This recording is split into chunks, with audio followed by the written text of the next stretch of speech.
in the early 90s, I had the disappointment of not being able to launch or acquire some of the networks that I wanted to acquire. I was very expansive minded, but I had these different owners that had different points of view of what they expected out of the network. And it was very difficult. I mean, I had experience of negotiating for a whole year with Dow Jones to buy FNN. I wanted to buy the Financial News Network because it didn't cost it doesn't cost the money to run the Financial News Network that it costs to run CNN, for example, because you don't have to send people in the water zones and all that sort of stuff. And I thought this was I could just see trading. I could see the financial markets changing in the late 80s, and this was about 1988.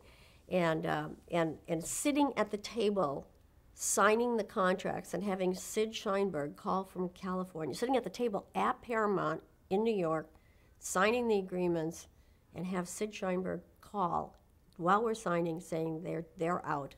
They're not going to sign the agreement. It was just like devastating. I was so pissed. I was so mad because I just said, this is business, but I'd spent a year getting this whole thing together.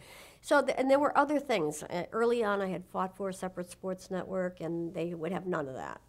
Look at the experience of ESPN today. And there were so many things that I really felt that we could be a bigger player. And so anyway, we were looking for things to do, and actually, Mitch Rubenstein had come around with his plans for a SyFy channel.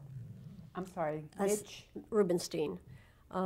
Mitch and Lori Rubenstein. And they had trademarked SyFy channel. They had bought some very old libraries. I would say my grandfather's SyFy libraries. And they had started to negotiate some cable contracts, which were just dreadful. With the cable operators. But they had come around with this, and I'm sure they showed it to a lot of people in the business, but I loved it. I loved it because I knew the SyFy fan was ardent, strong, and vocal.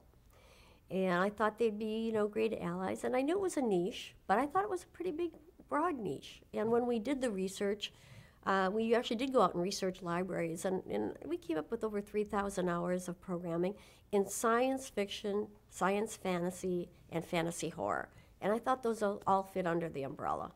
And so, and I really, even though I'm not a devoted science fiction reader, I do read science fiction.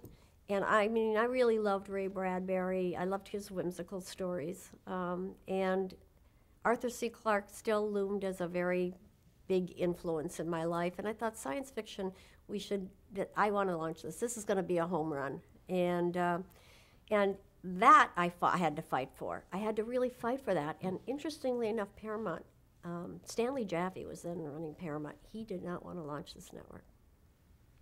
I had to really fight him. He called, as a matter of fact, another day, when signing the contracts, I get a telephone call. This time I was smarter. I said, "Oh, Stanley, it's too late. We've just signed the contract. Oh, I'm so sorry. We can't change the clause now." I mean, it was just like, I couldn't believe it. I was like livid, but I was smarter by that time. So we did sign the contract and bought these nascent rights from the Rubensteins and launched SyFy. And what's your impression of the network today? The SyFy Network? Mm-hmm. Oh, I think it's a glorious network. I think it's so much fun because I never felt it was limited. One of the reasons I wanted SyFy is because I like the unknown. And I think science fiction, you have permission to do the unknown. You have permission to do unthinkable things, good and evil, I guess, but no one can say it can't happen that way because it's in the future. And we did it with a tongue-in-cheek and in a way, and when we started off, it definitely was, your father's SyFy. We had a lot of old SyFy series, and we had to do fun things. Mystery Science Theater 3000, just fun things, because we had to use, older programming, but you get to grow, and we knew we would get to the point where we'd be grown up and could do really big, important, mini-series and series for SyFy like we were doing for USA.